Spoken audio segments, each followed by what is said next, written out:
bimwe kugura ibyuma n'ibiki byose batangiza itorero mu gihugu cy'Ubugande. Uyu munsi wa none uyu mutungo w'ibibanza n'amazu uzabazwa nde muri Adepr y'u Rwanda? Ngira ngo biro nyobozi iriho uyu munsi ku bwa Karuranga Ephraim na Karangwa John.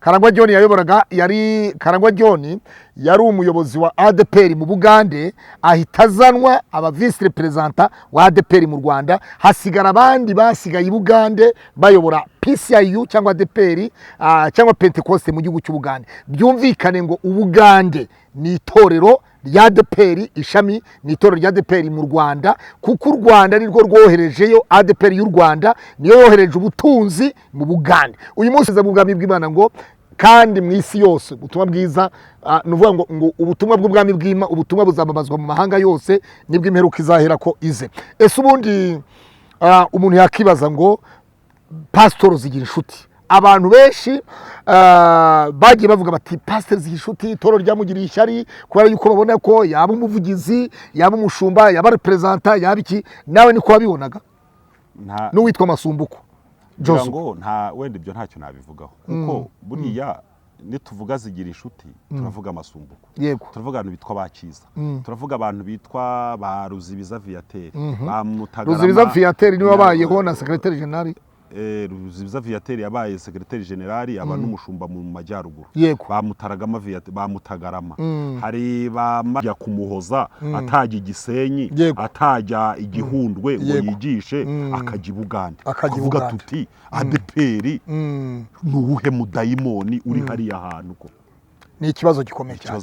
Ni ikibazo gikomeye cyane. Zayi ko yize. Ko yize. Yego. Sibyo yarize. Yarize. Yakoresheje amashuri.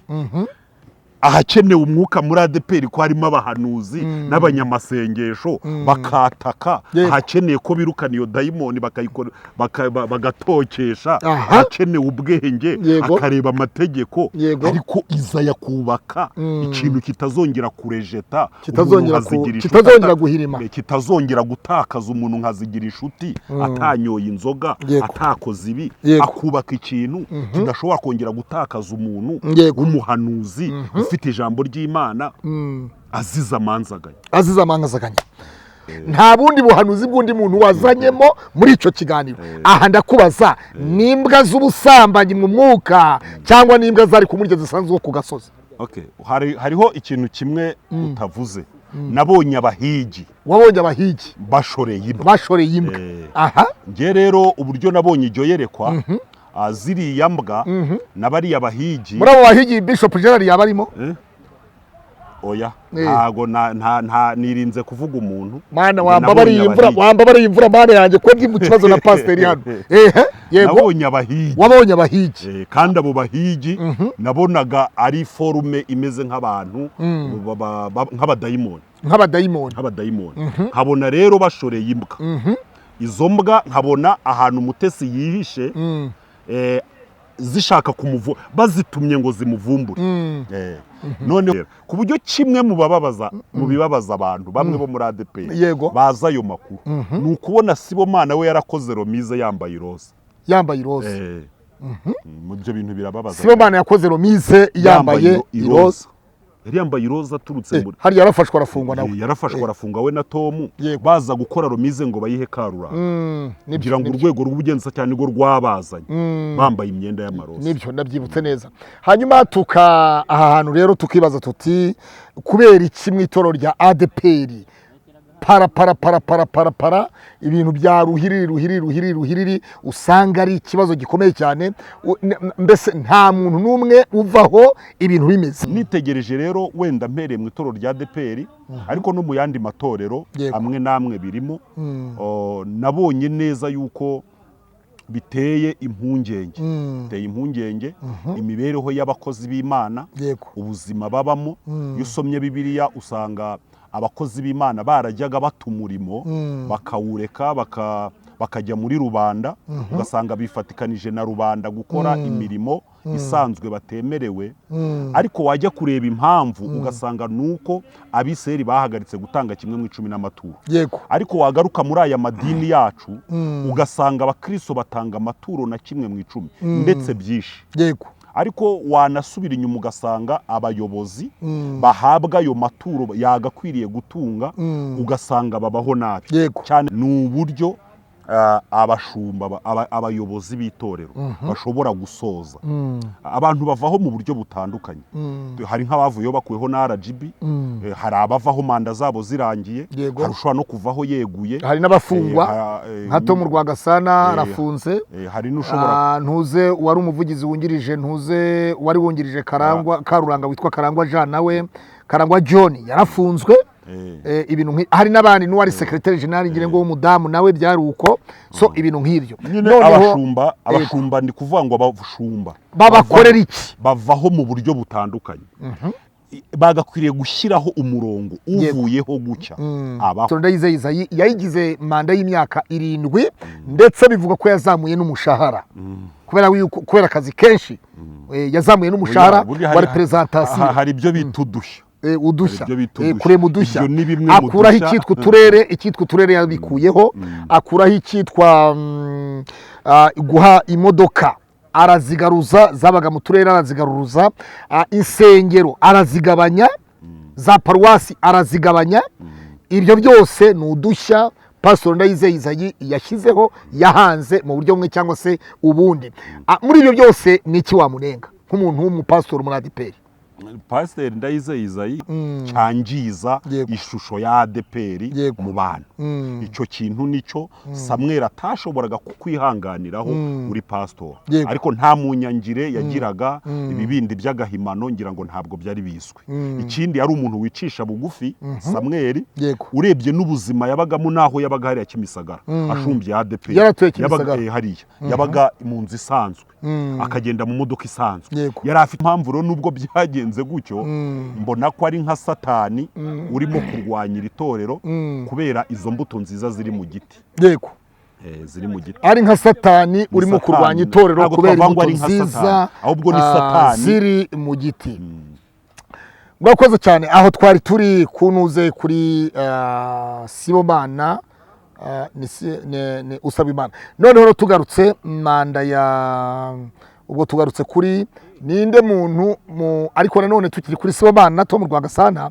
ntitwibagirwe ko aribo bubatse Dove Hotel bashyize mu bikorwa ntabwo ari bo bayuba nyine urumva ni itorero ibi ndabyemeye n'abakristo ariko kandi hari icyo Tom Rwagasana pastor umugore akakunanira wa mbere arakunaniye reka ubu pastor Bibiliya iravuga ngo umuntu nifuza ko umwepiskopi agomba kuba azi kugenga ibyo mu rugo kugenga ibyo mu rugo harimo no kwihanganira abo bagore abapastori bose ubona mu Rwanda baguri mu bupastor bafite n'abagore suko ari miseke igoroye uyu ni pasteur arahanuye ngo mama pasteur wa Nyanasiya nashakana na Pastor Steven wo muri Amerika ngo ntabwo ari umugambi w'Imana ngo shitani zaba yamutanga ntabwo niriwe njya mu mwuka Assia narongorwa n'umuntu divorushije rimwe kabiri gatatu ni shitani uzaba umushingiye n'abagabo bambara ingofero bazareke kuzambara shitani yohereza umudayimoni abari bambika ingofero muri yimbwa ubwo na Gerard ari mu ntabwo mbizi Gerard sinanamuzi none ko Gerard yagiye kumusabaza avuga ko yamuvuze nabi ubwo mu yandi magambo nanjye wicanye niba Gerard simuzi nanjye ndimbwa Gerard simuzi Gerard simuzi buretse Yesu yagiye nanjye ndimbwa uragira ngo mvuge ngo wakabimenye Imana ngewe reka nkubwire ngewe ndi umuhanuzi sibyo kandi sinshobora ndi umuhanuzi kandi sinshobora gutinya kuvuga ikintu nge niboneye mutesi simuzi sindicarana nawe sindavugana nawe bivuga ko yaguhaye amafaranga amafaranga yamute na nimero ye ya telefone ntayo ngira yaranditse muri commentaire inshuro ebyiri zose nabibonye gira neza kigano sinashyize nimero yanjye ya telefone gira neza TV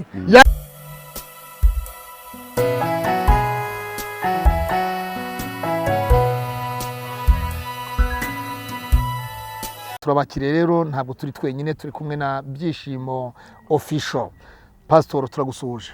Murakoze cyane. Amahoro y'Imana n'abari namwe. Umeze neza ngo nawe muhorane. Urugendo online turusuhuze. Hanyuma rero Pastor dusuhuze abantu bo mu Rwanda, dusuhuze abantu bo muri East Africa, mu Burundi, muri Tanzania, muri Kenya, mu Bugande ndetse no muri Kongo no muri Sudani y'Amajyepfo n'iy'Amajyaruguru ntabwo twabibagirwa. Abantu bari muri Ethiopia ya Addis Abeba muri Ethiopia mutubwira muti turabakunda. Abari muri South Africa mutubwira ko mudukunda. Abari muri Zambia, Mozambique, muri Malawi namwe ntabwo twabibagirwa muri iki ikiganiro. Abari mu bihugu by'Uburayi mwese Afrika tubabwire ko mwese tubakunda. None twinjiye mu bihugu by'Uburayi mwese duhereye muri Belgique, mu Buholande, muri Finland, mu Busuwisi, muri Suwede, mwese mu Bufaransa muri amahoro y'Imana mumeze neza, mu Bwongereza muri amahoro. Mwese turabasuhuje rero ibihugu byose by'Uburayi by'umwe bw'Uburayi tubahaye ikaze muri iki ikiganiro. Mu Budage mumeze neza, bashiki bacu muri mu Budage namwe ntabwo twabibagirwa, muhabwe umugisha. Hanyuma rero twerekeze muri Canada, Australia, mwese Amerika mumeze neza muri amahoro. Muri Burundi mwasuze mutya, mwasuze Burungi, mwaramutse mute, mwaramutse neza muri amahoro. Hanyuma rero turi kumwe na Pastor Sibomana Sibomana Ja, umuvugizi wa Adepr, X umuvugizi wa Adepr. Pastor ubundi kugira ngo witwe Sibomana Ja uhuze na n'umuvugizi wa Adepr, wari umuvugizi wa Adepr Sibomana Ja, byaje bite? Mama niko yanyise kuko wenda nta papa nari mfite. Mama yanyise Sibomana. None se nyoko yakubyaye ntaso nta mugabo babyara? Yari yaranjije mu bihe bibi by'ubupfakazi twarinda nuko kubera yari afite n'izindi n'abandi bana b'imfubyi nuko abantu batangira kuvuga amagambo menshi uriya mubyeyi. Harya kera harya babyitaga kera babyitaga guki? Babyitaga ibinyendaro. Ubwo bakwitaga ikinyendaro. Ubu nicaranye n'ikinyendaro. Kare kagera. Umwana ahubwo ibyo bintu ntubishyire no kuri titre y'ikiganiro rwose. Ibyo bintu ntubishyiremo sibyo. Ndi umukozi w'Imana. Nyine uri umukozi w'Imana. Ariko mbere niba ari umukozi w'Imana. Oya reka tubyihorere. Imana yamenye itarandema. Imana yakuremye itarakurema. Yakumenye itarakurema. Ishiriraho. Ayo ni amazina y'isi rero n'abantu. Ubwo rero aravuga ati ambyaye, aravuga ati abantu Sibomana. Abantu Sibomana. Nanjye mfite mukuru wanjye nanjye witwa Sibomana. Sibomana Jean Bosco. Mfite mukuru wanjye witwa gutyo. Hari ibihe Sibomana Jean. Uzi ko witeranwa ariko na wowe ni Jean gusa. Wowe ni Sibomana, wowe ni Sibomana Yohana. Mukuru wanjye ni Sibomana Yohani Bosco. Yego ni Pastor Claude muri kumwe muri iki kiganiro rero na Pastor Sibomana Ja niwe twicaranye muri iki kiganiro. Hashize iminsi uyu mugabo tudaherukanye ariko kandi nifuje kumutumira ku Ikaze TV kugira ngo aze agire ibintu nka bibiri adusobanura cyangwa bitatu. Icyambere twinjiye mu kiganiro, icyambere turahera kuri abashumba bo mu itorero rya Adepr. Twabonye ukora ikiganiro uravuga uti abashumba bo mu itorero rya Adepr bavaho nk'intuze, ati uhura n'umushumba ugasanga akubwira ngo yayoboraga paruwasi ngo ni wabyaye amatorero ya naya ariko ugasanga aragiye ingurube. Undi mwahuru ugasanga aragiye ihene, undi mwahuru ugasanga acuruza ubugari mu isoko, acuruza umufuka w'ubugari mu isoko. Undi ati akakubwira ati nabaye umuyobozi mu rurembo urunuru rwa Adepr ariko ugasanga nta kigenda. Abandi ugasanga uti abavugizi ntibafite naho babarizwa. Kira kiganiro kuki wateguye kira kiganiro? Nyine urumva nk'umuntu wavukiye mu itorero rya Adepr nkarikuriramo nkagera ku rwego nambikwa umusaraba wa gipastoro ni mu itorero rya Adepr. Nabonye ibintu byinshi muri Adepr ndetse no mu matorero yandi aho twagiye tugenda tubona dutera ijisho. Ni nayo mpamvu buriya nahisemo kumva mfite iriya content yo kuvuga ku mibereho y'abakozi b'Imana, ku mikorere y'amadini n'amatorero no kubindi ariko cyane cyane bijyanye n'amadini. Hariho benshi wenda ashobora kubifata nk'ubeza ngundi mu madini ariko nukugira ngo nibura nubwo umuntu ijwi rye atashobora kujya mu nama nyobozi y'itoro runaka ngo abe yarivuga cyangwa yandikira idini runaka, ni ukugira ngo nibura kuri social media hari ushobora kubyumva nk'uko nawe wabyumvise, akaba ashobora kugira bimwe mu byo ahindura. Nitegereje rero wenda mpereye mu itoro rya Adepr ariko no mu yandi matorero amwe namwe birimo, nabonye neza yuko biteye impungenge, imibereho y'abakozi b'Imana, ubuzima babamo. Iyo usomye Bibiliya usanga abakozi b'Imana barajyaga bata umurimo bakawureka bakajya muri rubanda, ugasanga bifatikanije na rubanda gukora imirimo isanzwe batemerewe, ariko wajya kureba impamvu ugasanga nuko abiseri bahagaritse gutanga kimwe mu 10 n'amaturo. Ariko wagaruka muri aya madini yacu ugasanga abakristo batanga amaturo na kimwe mu 10 ndetse byinshi. Ariko wanasubira inyuma ugasanga abayobozi bahabwa ayo maturo yagakwiriye gutunga, ugasanga babaho nabi, cyane cyane ababana n'abakirisitu cyane. Icyo ni igice kimwe. Igice cya kabiri nabitewe no kwitegereza nkareba iherezo rya bamwe mu bakozi b'Imana twagiye dukorana, ababwiriza butumwa bambwirije ubutumwa bwiza, abapasitoro bambatije, abashumba nk'ubu umupasitoro wambatije ngewe n'ifoto yanjye mfite ari kunyibiza muri Yorodani. Ubu uyu munsi ari mu rugo arwaye kanseri ya prostate, arwaye indwara zo mu myanya y'ibanga. Mu by'ukuri yabaye igihe kinini CHK, agiye mu bitaro bikomeye, yaragiye no gupfa. Ariko ntekereza ko n'ubuyobozi bw'itorero bushobora kuba butabizi, uba ari mu maboko y'umugore we, ndetse ashobora no kuba yarasohotse ku rutonde rw'abakozi badahawe amatorero, kandi ashobora no kuba atari no muri pasiyo. Kandi ubwo ndi kukubwira pasitoro wambatije nge, nanjye ubu nabaye pasitoro. Urumva uyu muntu wareba ibigwi bye, wareba iherezo rye, ukabona ni ikibazo. Ukareba abantu bayoboye indembo kuva muri 2000, amaparuwase, ibyahoze ari uturere, aba bantu bose ugasanga iki kintu dufite cyitwa idini runaka nibo bakibyaye, barakirera, baragikuza, kandi bakibyara ari urugemwe rutoya rutera. Bafata ifumbire bayikura mu buzima bwabo, bafata amazi bayakura mu buzima bwabo. Hari n'abuhije amaraso, hari abantu nka bakayihura bararanye n'impyisi mu buhamya bwabo, hari abantu bapfuye bishwe n'inzara. Ariko banza utubwira ubundi pastor wa mbere nyirizina Adepr, abaswedo baza mu Rwanda bazanye idini rya Adepr, ninde pastor wa mbere? Ubundi ngira ngo uwabaye umuvugizi wa mbere sibyo n'uwitwaga Gabriel Kapitura, niwe wabaye umushumba wa mbere, wabaye umuvugizi wa mbere mu itoro rya Adepr. Abo umuvugizi ubwo yagejeje nka ryari? Ntabwo nzi imyaka neza, ntabwo nabitondetse, ntabwo nzi ko ari byo tuvugaho, ariko amateka arahari. Yabaye umuvugizi aza gusimburwa na Nsanzurwimo Joseph, ufite itoro ngire ngo mu Bubiligi. Uwo niwe wabaye Nsanzurwimo Joseph, niwe wabaye umuvugizi wa kabiri. Umuvugizi wa gatatu ubwo ninde? Hanyuma Nsanzurwimo Joseph ubwo byageze muri jenoside yakorewe Abatutsi 1994, noneho haza kubaho umuvugizi twakwita ko yayoboye nk'inzibacyuho, ariko nyine abari umuvugizi ni umusaza witwa Kayihura Jacques uherutse kwitaba Imana mu gihe cyatambutse. Kayihura Jacques aherutse kwitaba Imana, ubwo niwe wasimbuwe na Sibomana Jean. Hanyuma rero Kayihura Jacques ngira ngo hakurikiyeho Sibomana Yohani.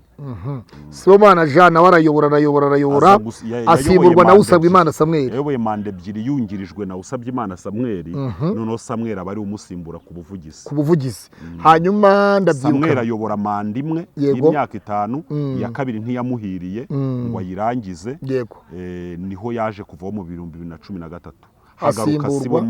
Hagaruka Sibomana na Tom Rwagasana avuye mu rurembo rw'ibyuma. Hanyuma nyuma yasimbuwe Sibomana Jean, yasimbuwe na Karuranga Ephraim. Noneho Sibomana Jean asimburwa na Karuranga Ephraim. Karuranga Ephraim asimburwa na Ndayizeye Isayi, ari uriho kugeza uyu munsi. Hanyuma rero sasa hari ibintu wasabye umuvugizi wa Adepr, uramubwira ngo nacunge neza agira ibyo yahindura. Ibintu wamusabaga guhindura ni ibiki? mu by'ukuri mu bintu bimwe nge ntekereza umushumba mukuru w'itorero rya Adepr akwiriye gukorera inyigo ni uburyo abashumba abayobozi b'itorero bashobora gusoza abantu bavaho mu buryo butandukanye hari nk'abavuyeho bakuyeho na RGB hari abavaho manda zabo zirangiye hari ushobora no kuvaho yeguye hari n'abafungwa nka Tom Rwagasana arafunze hari n'ushobora ntuze wari umuvugizi wungirije ntuze wari wungirije Karuranga witwa Karangwa Jean nawe Karangwa John yarafunzwe ibintu hari n'abandi n'uwari secretary general ngire ngo umudamu nawe byari uko so ibintu nk'ibyo abashumba ndi kuvuga ngo abashumba babakorera iki bavaho mu buryo butandukanye bagakwiriye gushyiraho umurongo uvuyeho gucya abahwaca uvuyeho aca abahwaca urangije manda ye agasezererwa abaho gucya ntabwo Adepr uyu munsi ari itorero rikenye ku buryo ryananirwa guha umuntu wahoze ari umuvugizi imodoka yo kugendamo ku buryo ryananirwa kumugenera icumbi ku buryo ryananirwa kumugenera umwanya uhoraho mu rwego runaka rw'itorero nk'umujyanama ku buryo mbese umuntu abahwaca umushumba w'ururembo urangije igihe cy'akajya muri pasiyo abahwaca umushumba wa paruwase abahwaca ku buryo umuntu akorera Imana afitiye ambiance yumva abona aho ari kwerekeza urebye ni nk'icyo nge nasabaga kuko nawe ari kuvugira itorero uyu munsi arihagarariye ariko arimo kugenda nawe yerekera hahandi babandi bajya aho babandi beguye cyangwa begujwe ashobora kweguzwa kuko byabayeho sibyo ashobora guhunga kuko nsaza ubwimo yaragiye ntiyagarutse ashobora gufungwa kuko hari abafunzwe icyo tutakwizera cyo ni ukurangiza manda kuko ntawe tubona wayirangije urashaka kuvuga ko iyi manda hari ni manda ya mbere ni ya kabiri ni ya mbere yayoboye inzibacyuho imyaka ni umwaka ni imyaka yayoboye inzibacyuho amezi ahari ngahe atatari amezi yayoboye inzibacyuho amezi 3 yayoboye umwaka unarenga ndakuraho iki bahawe amezi yo bahawe yayoboye igihe kitari munsi agose n'umwaka gusa inzibacyuho ye yari ifite igihe kuko urumva yayoboye inzibacyuho arangije RGB mwongera n'ikindi gihe cyo gushyira itorero ku murongo ntabwo twibuka neza hanyuma rero uragira uti ibyakorewe abandi bavugizi na Pastor Ndayizeye Isayi nawe biramutegereje ntabwo nabikonfirima kuko sineretswe si by'Imana imbwiye ariko icyo bita gusesengura ushobora kugera ku musozi ukabaza abantu bapfa urugero bakubwiye bati abantu bo kuri umusozi bazicwa n'iki ushobora kubaza abantu bapfa ukagera mu rugo ati hapfuye nde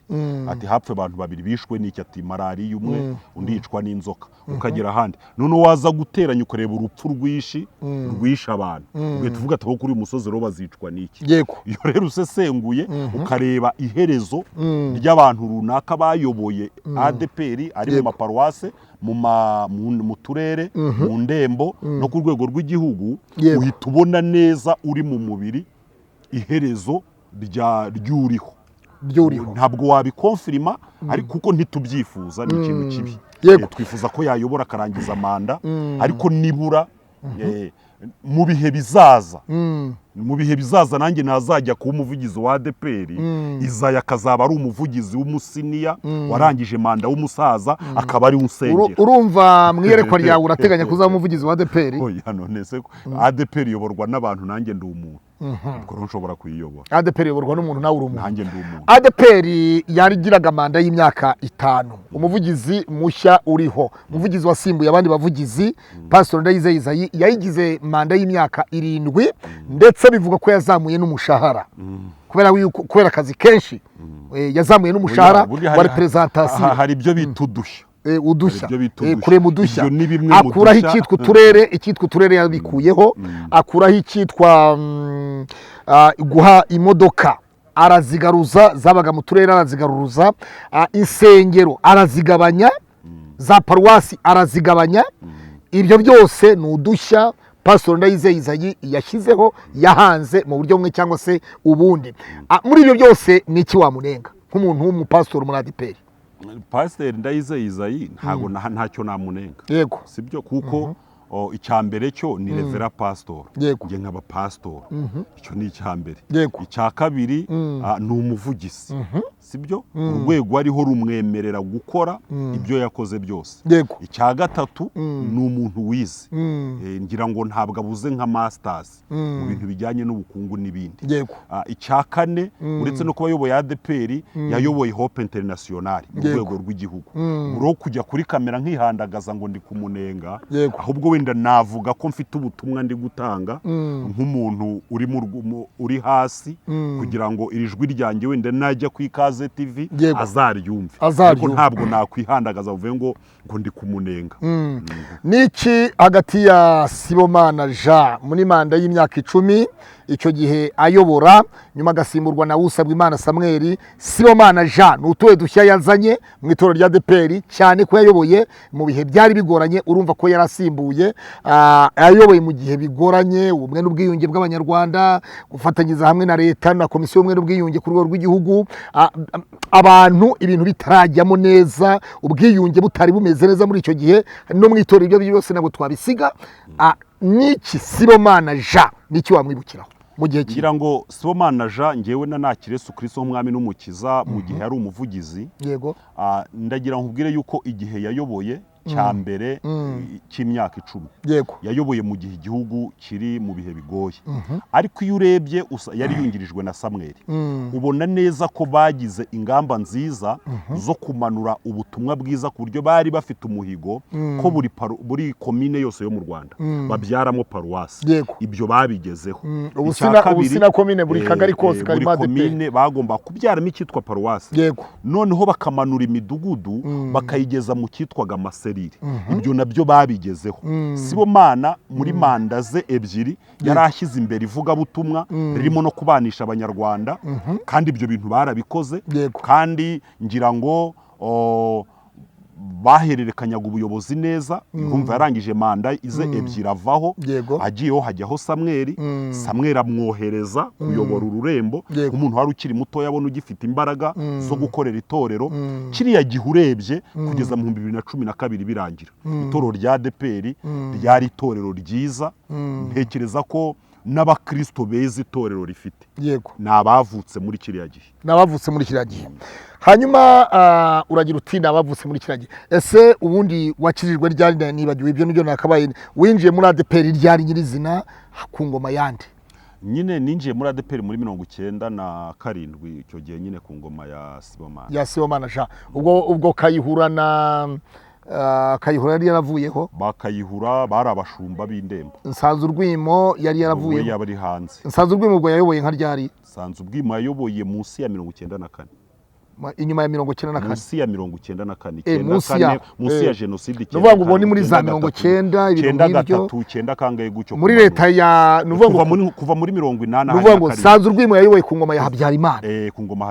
ku ngoma ya Habyarimana bivuze ngo ubwo ntiyahuze n'ibindi byivangavanzemo akinjiza mu itorero ibintu nk'ibyo ntawabimenya hanyuma rero tukagenda tubonye imiyoborere ya Pastor Rev Sibomana Jean tugere rero ku miyoborere ya Pastor Usabwimana Samuel ari nawe wasigiye nanone wasimbuwe na Sibomana Jean nanone yabahereje ofisi hari jambo nigeze numva ngo yabahereje ofisi ariko imfunguzo aravuga ngo ntazo mbahaye bivuze ngo mu mwuka yarawutwaye oya buriya Usabwimana yari buriya hariho utuntu bita udushya noneho turebe ku ngoma ya Usabwimana Samuel Nsaza ubwimo bavuga ko yari umunyamwuka noneho muri Adepr bamwita sogokuru w'abanyamwuka Nsaza urwimo ku buryo banavuga ko kugira ngo waguhe n'ubupasteri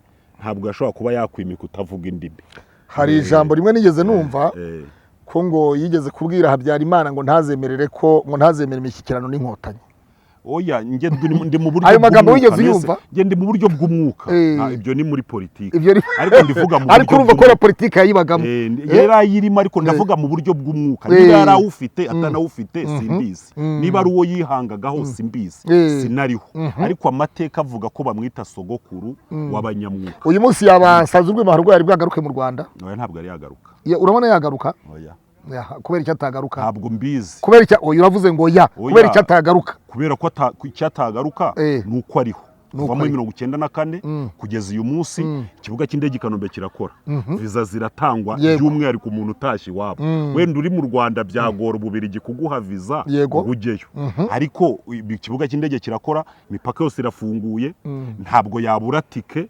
imucyura kuva 1994 rero kugeza uyu munsi 2024 ese sanzwe urwimo yagiye ahunze yagiye ahunze kuri abanyarwanda bahunze akomereza iyo ngiyo abantu bamwe baribaza bati sanzwe urwimo utagaruka mu Rwanda ngo aze kureba u Rwanda rwa Kanyarwanda u Rwanda rwa Gasabo rw'abanyarwanda ese yakoze jenoside yakorewe abatutsi hari icyo atinya kubera iki sanzwe urwimo pastor sanzwe urwimo atagaruka mu Rwanda ngaza arebe u Rwanda rwiza aho rugeze u Rwanda rutengamaye u Rwanda rw'amata n'ubuki rutemba amata n'ubuki ese n'abapasiteri bagenzi bo muri Adepr bamubujije byagenze bite oya byo bizwi n'abagabo batatu abo ni bande uwa mbere ni Imana imenya imitima y'abantu bose uwa kabiri ni nsanzwe ubwimuzi impamvu imubuza kuza i Kigali uwa gatatu ni ubugenzacyaha bwo mu Rwanda butahishwa umuntu wese waba warakoze icyaha urakoze cyane hanyuma tugende rero sasa ku bwa usabwa Imana Samuel rero noneho tugeze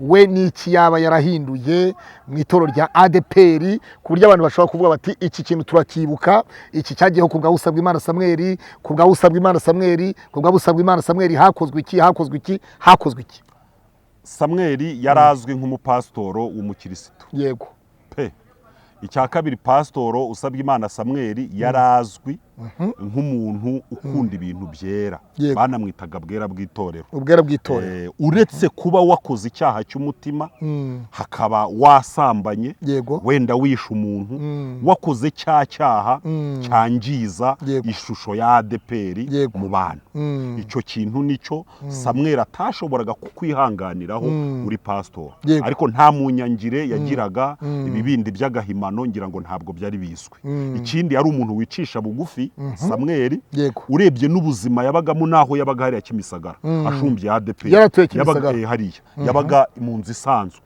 akagenda mu modoka isanzwe yari afite umushahara muto cyane uri mu bihumbi magana amafaranga asanzwe ari represent ari umuvugizi usabwa Imana Samuel mu bihumbi magana n'imodoka isanzwe iciriritse n'ubwo buzima yabagamo ndetse bahoraga banamusaba kuba mu buzima buhenze ariko akahora avuga yuko itorero ritaragera aho bifuza ko rigera ikindi azwiho nuko ibi bikorwa binini birimo nka Dove yo ku Gisozi niyo waguze buriya butaka asiga ategura uriya mushinga ndetse anasiga n'ubushobozi bwose bwo kubaka mpaka urangiye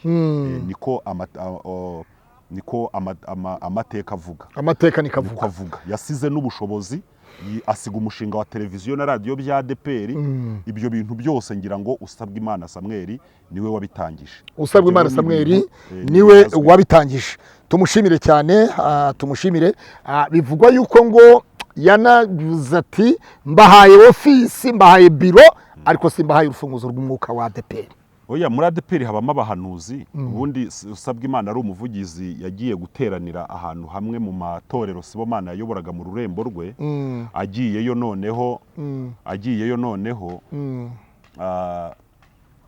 mu kiganiro mu gihe yari agiyeyo yaragiyeyo barimo basoza ngo haza umukecuru amwegeranya na Sibomana Samuel na Sibomana umva Sibomana yari umuyobozi w'ururembo rwa Byumba usabye Imana ari umuvugizi yagiye gusura Sibomana noneho barimo basoza igiterane haza umukecuru ngo abafatikanya amaboko ibyumba abwira Sibomana ati mvuko Imana ivuze ati mwana wanjye ati dore nguhaye itorero ndishyize amaboko yawe ati ndiguhaye ari iryera ati nawe rizave mu maboko yawe ari iryera ku buryo kimwe mu bibabaza abantu bamwe bo muri Adepr baza ayo makuru ni ukubona Sibomana we yarakoze romize yambaye iroza mu byo bintu birababaza Sibomana yakoze romize yambaye iroza yambaye iroza turutse muri hari yarafashwe arafungwa nawe yarafashwe arafungwa we na Tom baza gukora romize ngo bayihe Karura ngira ngo urwego rw'ubugenza cyane rwo rwabazanye bambaye imyenda y'amaroza nibyo ndabyibutse neza hanyuma aha hantu rero tukibaza tuti kubera iki mu itoro rya Adepr para ibintu bya ruhiriri usanga ari ikibazo gikomeye cyane. Mbese nta muntu n'umwe uvaho ibintu bimeze neza. Ni ukubera iki? Ngira ngo umunyarwanda yaravuze ngo aho ubutunzi buri niho n'umujura aba, na Bibiliya niko ivuga, kandi abana batera amabuye mu giti kirimo imbuto. Toro rya Adepr nubwo bigenda gutya ariko ntago dushobora kwirengagiza ibikorwa ndetse by'urugero rwiza ryagezeho ugiranije n'andi madini. Toro ryatangiye muri 40 ni vuba. Toro ryatangiye muri 40 ni vuba. Kuba rishobora kuba rifite abanyarwanda bagera kuri 3,000,000, rikaba rifite insengero 3,000. Itoro rya Adepr ngira ngo abantu benshi barigiremo ibihe byiza. Harimo abantu kera abanyarwanda uko babagaho baraguza baterekera, hari abantu bakiriyemo indwara zikomeye, abantu baboneramo imibereho, abantu barahinduka. Ni itorero ryagize impinduka, ryazanye impinduka mu banyarwanda benshi. Ni nayo mpamvu ubona iyi vuruguruvurugu yose iba hejuru itakora ibintu bikomeye cyane hasi, kuko abantu bo hasi bo bazi impamvu yabajyanye muri Adepr. Akaba ariyo mpamvu rero nubwo byagenze gutyo, mbona ko ari nka Satani urimo kurwanya itorero kubera izo mbuto nziza ziri mu giti. Ziri mu giti. Ari nka Satani urimo kurwanya itorero kubera imbuto nziza ahubwo ni Satani ziri mu giti. Murakoze cyane. Aho twari turi kunuze kuri Sibomana ni usaba Imana. Noneho tugarutse manda ya ubwo tugarutse kuri ninde muntu ariko nanone tukiri kuri Sibomana to mu Rwagasana, ntitwibagirwe ko ari bo bubatse Dove Hotel. Bashyize mu bikorwa. Ntabwo ari bo bayuba. Nyine urumva ni itorero ibi ndabyemeye. Ni abakristo ariko kandi hari icyo to mu Rwagasana buriya manda ya kabiri Sibomana agarutse. Bivugwa ko Sibomana atigeze ayobora hayoboye Tom. Nayo mpamvu ubona ari nawe victime wanafunzwe ubugenzacyaha urukiko rukemeza ko Sibomana ari umwere. Tom agakurikiranwa ibintu byose bya Adepr, kandi nyamara byagakwiriye gukurikirana hari umuvugizi, ariko bigaragara ko ibyemezo byose byafashwe.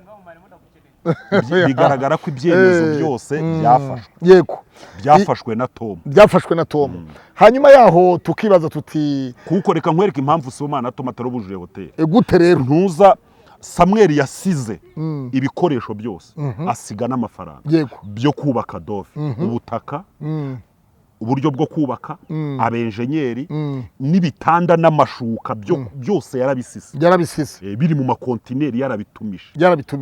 So nukuvuga ngo Sibomana na Tom Rwagasana bashyize mu bikorwa ibyo baje basanga. Yarabwiye abakirisitu ko Samuel yaratubwiye ko buri mukirisitu azatanga 10,000.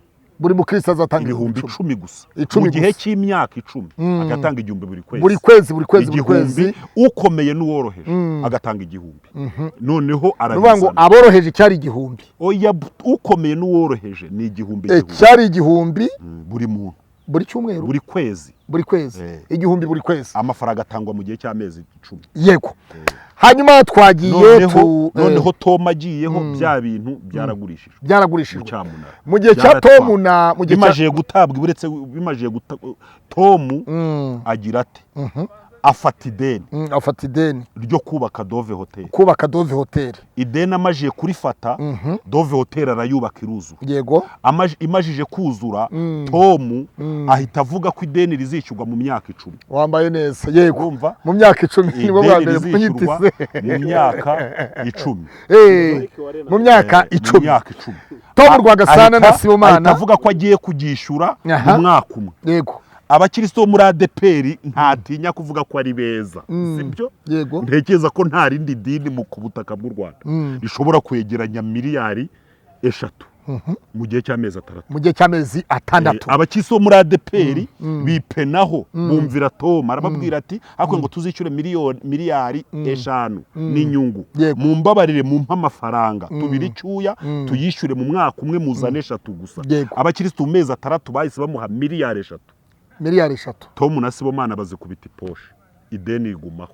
Karuranga ajyaho buretse twe kujya kwa Karuranga kubwa Pastor Sibomana Jean Reverend Sibomana Jean na Tom Rwagasana aho niho hakozwemo kubaka Dove Hotel radio Life Radio ndetse n'izindi nsengero zagiye zubakwa muri icyo gihe turabizi neza binagaragara nyuma yaho ni nabwo hafunguwe itoro rya Adepr PCIU mu gihugu cy'Ubugande uyu munsi wa none umutungo wa Adepr y'u Rwanda ishami ry'u Rwanda bafunguye bohereje umutungo wa Adepr bohereje mu Bugande kugura ibibanza gukora ibikorwa bimwe na bimwe kugura ibyuma n'ibiki byose batangiza itoro mu gihugu cy'Ubugande uyu munsi wa none uyu mutungo w'ibibanza n'amazu uzabazwa nde muri Adepr y'u Rwanda ngira ngo biro nyobozi iriho uyu munsi kubwa Karuranga Efremu na Karangwa John yayoboraga Karangwa John yari umuyobozi wa Adepr mu Bugande ahita azanwa aba vice representant wa Adepr mu Rwanda hasigara abandi basigaye i Bugande bayobora PCIU cyangwa Adepr cyangwa Pentecoste mu gihugu cy'Ubugande byumvikane ngo Ubugande ni itorero rya Adepr ishami ni itorero rya Adepr mu Rwanda kuko u Rwanda nirwo rwoherejeyo Adepr y'u Rwanda niyo yohereje ubutunzi mu Bugande uyu munsi wa none itorero ryo mu Bugande barimo baranyura hano bamwe bari gutya bamwe n'abakarangwa John bari n'abanyiri impeta abandi n'abarwanya muzira abandi n'abakanaka kandi hari ubutaka bwaguzwe n'amafaranga y'abanyarwanda hano mu Rwanda ava mu Rwanda ayo mafaranga umutungo ujya kugura ubutaka mu Bugande bwo kugira ngo bubake n'isengero za PCIU cyangwa Pentecoste mu Bugande uyu munsi wa none Pastor Ndayizeye ntashaka kubikozwa kandi abandi bose kubwa Sibomana Jean kubwa Karuranga Efremu itoro rya Adepr cyangwa PCIU mu Bugande ryarakoraga uyu munsi wa none abariho ubuyobozi buriho uyu munsi wa none ntabwo bushaka kumva ikibazo cya PCIU mu Bugande kandi abakristo b'i Bugande bakavuga bati ko twebwe turi aba Adepr turi aba Pentecoste turi abande kugeza uyu munsi wa none bite ngira ngo ahangaha niho ngewe ndagaruka nkaba noneho ndagira inama Isayi umuvugizi uriho yego ubundi ibi bintu by'ivugabutumwa ibintu by'ivugabutumwa bitandukanye ni n'ubu bucuruzi busanzwe ivugabutumwa ni ibintu abantu bakora ubundi inyungu bakeneye ari uko abantu kuko Bibiliya iravuga ngo nuguhindurira abantu kuba bigishwa ba Kristo uku rero guhindura abantu bakaba bigishwa ba Kristo aha niho ruzingiye rimwe na rimwe mwe mubibona mukabona ko ari ikibazo kuba Adepr mu Rwanda yaragiye gufungura ishami Bugande uyu munsi wenda ikabitari cunga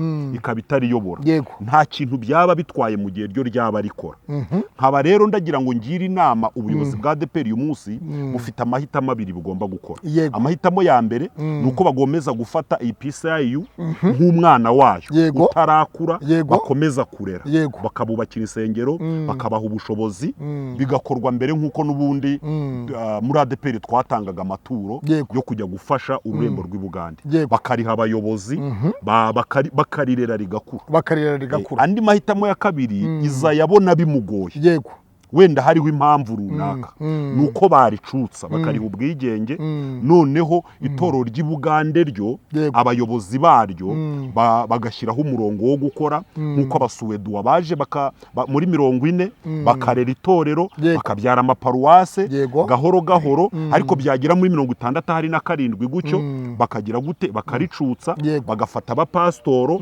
bakaba amaparuwase bakabaha ubwigenge bagakora indembo barangiza bagatora umuvugizi bamara gushyiraho umuvugizi wabo itorero bakareka bakisubirira muri Suwede itorero bakareka bakisubirira muri Suwede ngira ngo rero Isayi akwiriye gufata ririya torero akarireka byubatse rifite umuvugizi mukuru waryo n'indembo n'amaparuwase noneho rigakomeza mu murongo wo gukura cyangwa se ryaba ritarakura rikaguma mu nshingano za Adepr rikajya rihabwa abakozi rikarerwa ariko iyo ubona ko icyo kinaniranye byose uko ari bibiri nta gikorwa niyo mpamvu ubona rimeze nka wa mwana w'umumarine umunsi wibereye hariya mu gishanga cya Nyabugogo voka yagwa ihanutse ku modoka cyangwa watermelon baca umugani mu Kinyarwanda ngo voka y'imbwa ihanuka ihiye ngo voka y'imbwa nanone niho bavuga ko uretse nk'ubu buvuzi voka y'imbwa ihanuka ihiye, uretse nk'ubuvuzi mu Rwanda bumaje gutera imbere,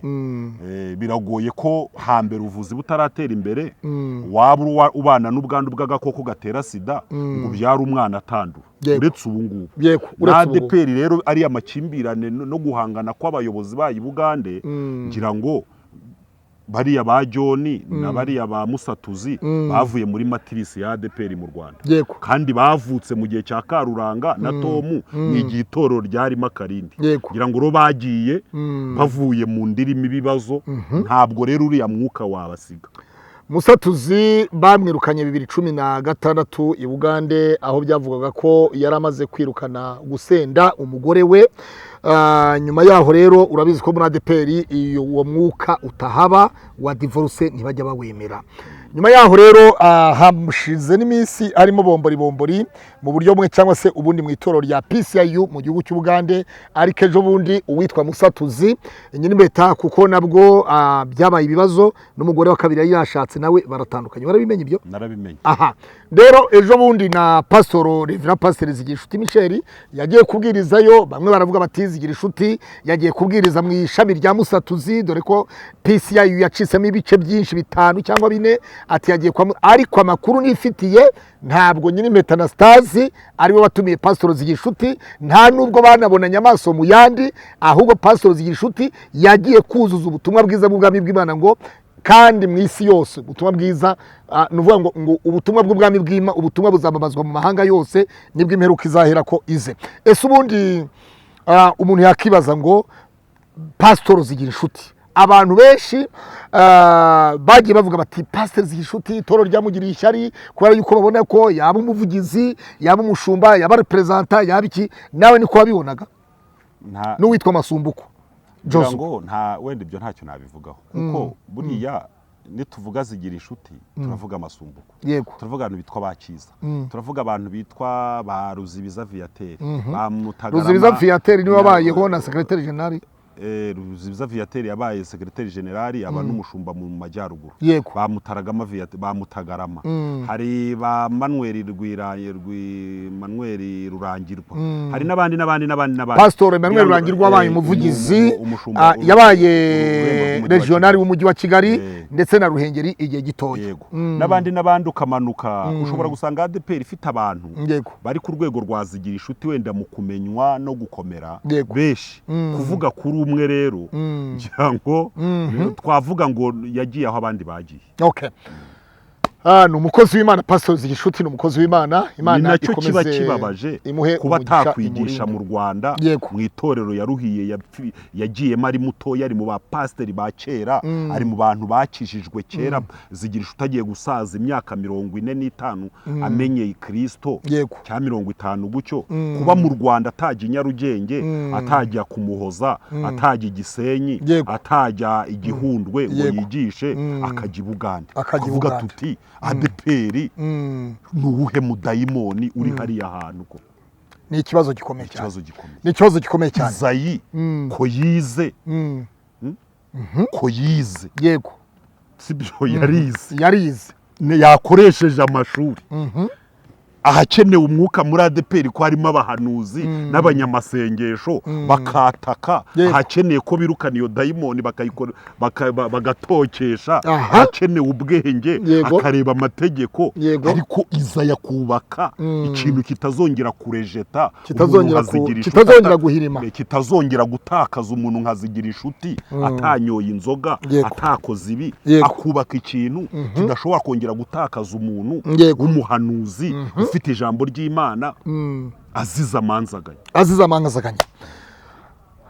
Aba Adepr bazatubwira muri komanteri, baratubwira muri komanteri, nibo bacarubanza, baratubwira bati aha twagiye duhura n'ibibazo ibi, ariko itorero ryacu riri ku murongo rimeze neza. Ariko kandi tunashimire umuvugizi wa Adepr Ndayizeye ahagejeje, nawe haracyari kare ntabwo twamuveba kuko banda ya mbere ntarayisoza kugira ngo turebe ngo ese ibyo yavuguruye ibyo yahinduye byagenze bite, byagenze neza byagenze nabi. Haracyari kare rero ko twavuga ngo yakoze nabi cyangwa se akora nabi. Reka tubwire ngo Uwiteka akomeze amurinde kandi amukomeze n'imiyoborere yiwe cyangwa se n'ubuyobozi bwiwe muri iyi manda arimo. Pastor Sibomana Jean, ugize gutya ukoze ikiganiro kuri Ibyishimo official, uravuze uti Pastor Mutesi wabonye mwiyerekwa hari imbwa nyinshi zamwirukaga inyuma. Izo mbwa mu isi y'umwuka tuzi yuko imbwa ari ubusambanyi. Imbwa wabonye zari imbwa zigaragara mu buryo bw'umubiri cyangwa n'imbwa mu buryo bw'umwuka bw'ubusambanyi? Ikiganiro se waracyumvise? Naracyumvise, ikiganiro naracyumvise. Waravuze ngo Pastor Mutesi wabonye imbwa nyinshi zimwiruka inyuma ngo zigiye kumurya zamuriye. Wabonye afite ubuhehesi bw'ubusambanyi cyangwa gato? Reka manze nkubase gato. Yego, ngiye nahanuriye abantu benshi kuki uhisemo kumbaza ku buhanuzi bwa Pastor. ariko urumva jewe ngomba kukubaza ikiganiro wako kuko wakoze ikiganiro cya Pastor Mutesi, nta bundi buhanuzi bw'undi muntu wazanyemo muri icyo kiganiro. Aha ndakubaza, nimbwa z'ubusambanyi mu mwuka cyangwa nimbwa zari kumurya zisanzwe ku gasozi? Okay, hariho ikintu kimwe utavuze. Nabonye abahigi. Wabonye abahigi bashoreye imbwa. Aha, nge rero uburyo nabonye iryo yerekwa ziriya mbwa nabariya bahigi. muri abo bahigi Bishop Gerard yabarimo? Oya, ntago nta nirinze kuvuga umuntu. Mana wambabariye imvura mana yanjye ko ndi mu kibazo na pastor hano. Yego, nabonye abahigi. Wabonye abahigi? Kandi abo bahigi nabonaga ari forume imeze nk'abantu nk'abadayimoni. Nkabona rero bashoreye imbwa. Izo mbwa nkabona ahantu Mutesi yihishe zishaka kumuvura, bazitumye ngo zimuvumbure. Noneho rero njyewe buriya buhanuzi bwa ziriya mbwa bwari busobanuye iki? Imbwa bamwe bavuga ko imbwa mu buhanuzi n'ubusambanyi, n'umwuka w'ubusambanyi. Ariko nanone dusubire inyuma, iyo zishoreye abantu, iyi mbwa ari yonyine n'ubusambanyi. Iyo hari abahigi bazishoreye ni ibindi bintu. None se abagabo nyine baba bashoreye nyine amara? Oya, na amara y'abagabo baba bari kuri Mutesi. Njyewe noneho Imana yampishuye, reka nkubwire uko yambwiye. Yego, Imana yambwiye ko. Yakubwiye ngo iki? Sibyo? Yakubwiye ngo iki? Yambwiye ko ziriya mbwa n'abariya bahigi. Abahigi ni bande? Ndashaka kumenya abahigi. Abahigi ni abantu babi kuko bashoreye imbwa. Ubwo na Gerard ari mu bahigi? Ntabwo mbizi, Gerard sinanamuzi. None ko Gerard yagiye kumusangaza avuga ko yamuvuze nabi, ubwo mu yandi magambo nanjye wicanye n'imbwa. Gerard simuzi. Nanjye ndimbwa. Gerard simuzi.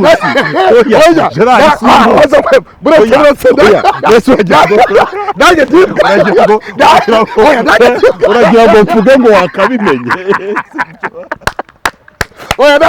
Imana njyewe reka nkubwire njye ndi umuhanuzi, sibyo?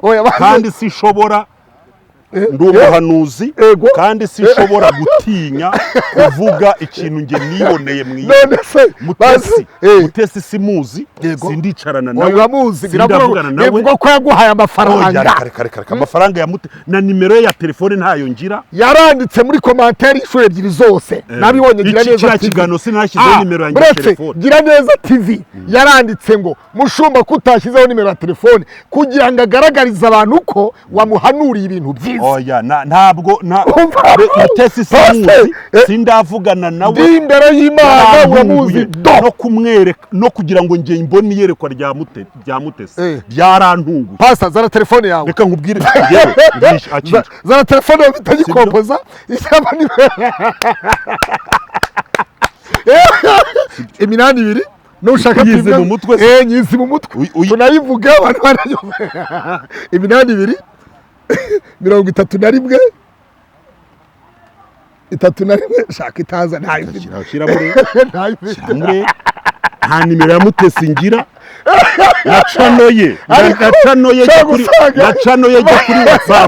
Nacanoye ijya kuri WhatsApp. Ntabwo iyi canoye sinyisacinga. Jya kuri canoye sinyisacinga. Noneho sasa imbwa zari zigiye kuburya, hanyuma zishorewe n'abahigi. Nyuma yaho biza kugenda biterewe. Aba bahigi aba bahigi Imana yambwiye ko ari abantu babi bashoreye umwuka ugambiriye kumuvumbura ngo umukure mu byimba arimo mu byimba arimo noneho sasa numara kumukura mu byimba arimo yandagare atagaciro nka pastor wo muri Adepr umwuka bashoreye pastor Mutesi yatandukanye n'umugabo wa mbere atandukana n'uwa kabiri bose barasezeye mu mategeko uwa gatatu witwa kari uwa gatatu yarapfuye ejo bundi bari bagiye gukora ubukwe ushyigikiye divorce cyangwa urwanya divorce? Bibiliya ivuga ko hari ababwiye Yesu umugore watandukanye n'abagabo barindwi baramubaza bati mu kuzuka uyu mugore azaba uwande kuba atandukanye na babiri ntabwo ari cyo kibazo ahubwo ikibazo nuko yashaka undi uburyo yamushaka noneho sasa naho rero niba abagabo bamunaniye uragira ngo yihambire urupfu nk'ubu urugero nk'ubu umugore wawe ashatse kukwica waguma mu rugo ubona udashobora kumwiruka waruva nese niba Mutesi yarabanye n'umugabo wawe agashaka kumwica urugo akaruvamo agashaka uwa kabiri agashaka kumwica urugo akaruvamo ahubwo nshobora kuba muri iriya yerekwa nabonye ingamiya imuheka Imana izantabare iriya ngamiya azaba ari undi mugabo Imana ahubwo imuha umugabo wamwomora ako gahinda yatewe n'aba bagabo babiri hari umugabo ari waje mu ntabwo uri Adepr pastor wabaye pastor muri Adepr ko rukira umwa Adepr ndakuvumbuye Mutesi asengera muri Adepr dore impamvu uravuze ngo Imana iyaza kuba yarapfakaye wakaba ivuga uti Imana izamuha umugabo umwomora nkakura kwa mama pastor wanyana Assia nkakura ko umugore wa Theogene nyakwigendera uriya ibyo ngibyo ubwo buhanuzi n'ubw'abana guhanura ngo gute Imana ikura ubusa mu mukungu hanyuma impamvu zose zishobora gutuma Mutesi ataboho ngo ashingirwe Imana ifite ubushobozi bwo kuzikura noneho rosasi none se bireka ngubaze aba bantu basezeranye na Mutesi niba ivejuru ntibapfa niba koko Mutesi kugira ngo abone umugabo mu buryo reka tuba ariko Mutesi bari muri Adepr idashingira umuntu akoze divorce igushingira ari uko wapfuye abashingiranywe na Mutesi niba ivejuru ntibapfa baracyahari bose barahari none barahari gusa ntibapfa aribo na Mutesi uzapfa mbere ninde aribo na Mutesi biragoye kumenya ngo ni kanaka uzapfa ni Imana ibizi iyo rero ibizi nayo yavuze iriya ni content wari wakoze iriya content yarakoze ariko icyo nakubwira cyo imbwa mu mwuka zisobanura ubusambanyi kandi nibyo buretse ngusobanurire imbwa mu mwuka zisobanura ubusambanyi kandi uko wabibonye koko imbwa zagendaga zimusanga niko koko ibigabo by'ibipfapfa bigenda bimusanga ariko banamusanga batanamusanga uko niko bisobanuye hariho intare nabonye imuritse intare imurinze ntabwo iyo nawe ugendana nayo ariko hari abitarinze ngo urugero se ntabwo Sabe wamubonye ejo bundi mbese iyo ntare ari ubwo yari muriho yari kujya kwa Ngwino ndebe hari abitarinze ngo urugero se ntabwo wabibonye kwa Berize cyagiye indura ivuga inzu yahiye iyo ntare se ntiyari yagiye guhesa urugero n'abandi Rize se niwamubonye ejo bundi ku Isimbi TV umugore avuga ati yajyanye amaboko kwaje urumva yarya matashira Imana irinze Mutesi sibyo yambwiye kuri maso noneho giye windinze ntabwo irakuntumaho ntabwo irakuntumaho umunsi yakuntumyeho kandi ntabwo Mutesi umwanga ku mutima wawe umutima wawe ntabwo Mutesi umwanga sibyo rero ahubwo Mutesi mumufata nka etikete etikete iba nziza ariko imbere ugasanga ibintu ariko Mutesi niwe ugira nk'ubu ngubu ntarekuye amakuru ngo yashyire hanze abanyamakuru bayabone ntabwo bamenya ibya Conte rero urabona nawe aza kuri kamera agatanga ibyiwe yamuhaye izina rikomeye kandi biriya Imana yamuhaye izina rikomeye abantu benshi tudafite yamuhaye izina rikomeye kuvuga mutesi niyo mpamvu nabonye abantu benshi bari wagwa nimero ukamuhamagara muri iki kiganiro ntayo nshaka umuhamagare muri iki kiganiro umubwire ngo ndagusuhuje ubutumwa ko yabubonye ko yanditse muri comment yanditse kabiri avuga tumuja wawe bingirirwe yanditse kabiri ahasigaye Imana ikoze isona abahanuzi ntizabisohoza ariko Imana siwe wa mbere mpanuriye yego sibyo nuzuye umwuka wera si wa mbere mpanuriye harya Justin na Gerard baba Imana yababwiye cya kabiri sibyo icya kabiri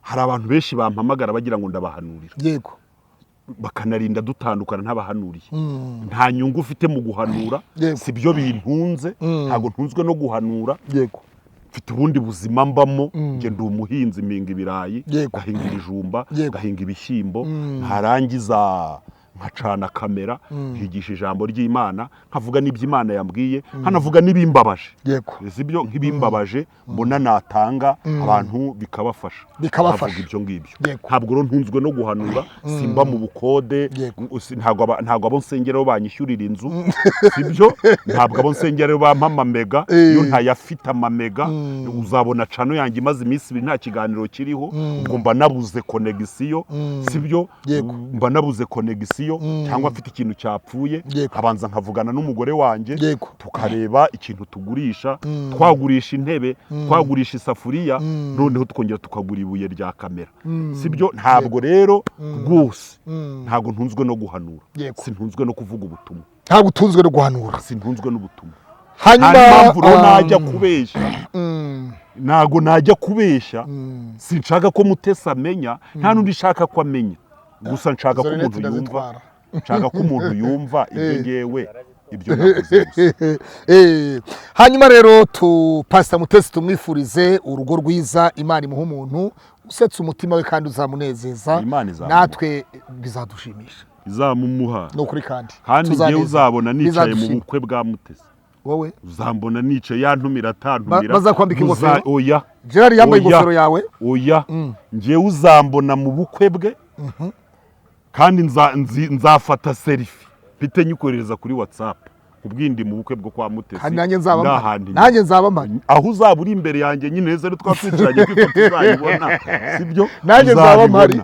nanjye nzaba mburimo uzabibona gira amagambo atatu ubwira Pastor Mutesi iki kiganiro aragikurikiranye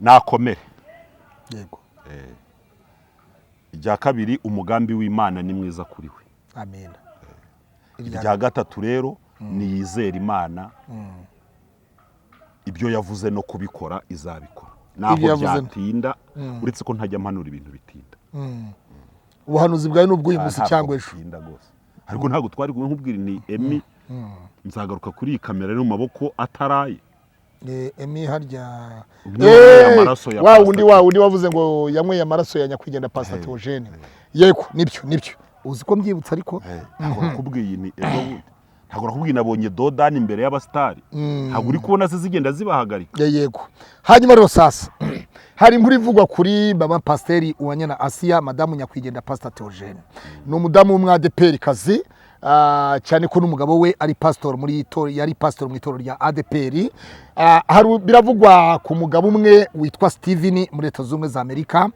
ni umudivorce w'abagore bageze kuri bangahe nawe ntabwo yagize amahirwe y'urushako shitani yagiye arwanya urushako rwe urabona mama Pasiteri yashakana n'umudivorce w'abagore bangahe kandi yari umugore wa pastor mu itorero rya Adepr ubundi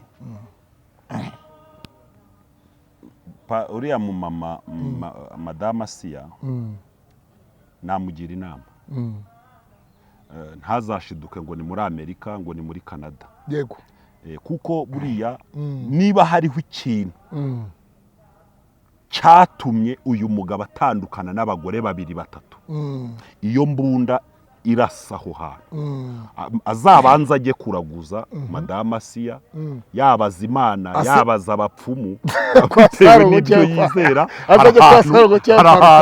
hari ahantu Yona yageze baravuga ngo buri muntu wese natakira Imana ye azabanza atakira Imana ye noneho iyi Mana imubwire ko iyi ntwaro Satani akoresha isenyera uyu mugabo umudayimoni uyitwaye yapfuye naho nagenda akajyayo umuntu utandukanye na batatu bujya gutandukana n'umwe bibaho mu buzima rwose wagira ukuboko kumwe kukagwara bakaguca ariko bujya no kwa kabiri kugwaye ufite ikibazo. Yatangiye no kumufuhira maze yatangiye gufuhira mama pasiteri, yatangiye ntago ayo makuru nyafite ariko niba ari inkuru twayibonye kwa Bosco Impaya, niho twabonye iyo nkuru.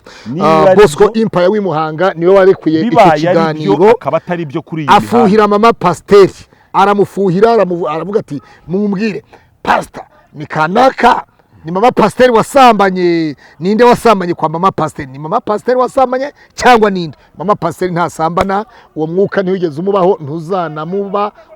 Hanyuma rero urareba ugasanga byashoboka ko yashakana n'umudivorce. Nanjye nkimara kumva iyo nkuru nanjye natangira kumufuhira kuko mama pasiteri ni umugore mwiza, ni umugore ufite umutima mwiza.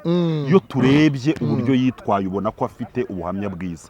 Kuba rero shitani yajya kumuhangika kumuhagika ikimamara. Assia ni umudamu mwiza kuba yajya washakanye na Pastor Theogene niyo nshuti, umukozi w'Imana mu itorero rya Adepr. Birashoboka yuko iyo witegereje nugere ngusubizemo iki kibazo, ese mama pastor wanyana Assia urabona yashakana n'umudivorce Steven? Byashoboka ariko bishobotse yaba ari umugambi wa shitani umusohoyeho. So mama pastor nashakana na Steven uzaba ari umugambi wa shitani. Pasi so Impanuro TV, si wowe ushinzwe itangazamakuru madasigana. Uyu ni pasiteri arahanuye ngo mama pasiteri wa Nyanasiya nashakana na pasiteri Steven wo muri Amerika, ngo ntabwo ari umugambi w'Imana, ngo shitani zaba yamutanga. Ntabwo niriwe njya mu mwuka. Assia narongorwa n'umuntu divorushije rimwe kabiri gatatu, ni shitani uzaba umushingiye. N'abagabo bambara ingofero bazareke kuzambara, shitani yohereza umudayimoni abari bambika ingofero.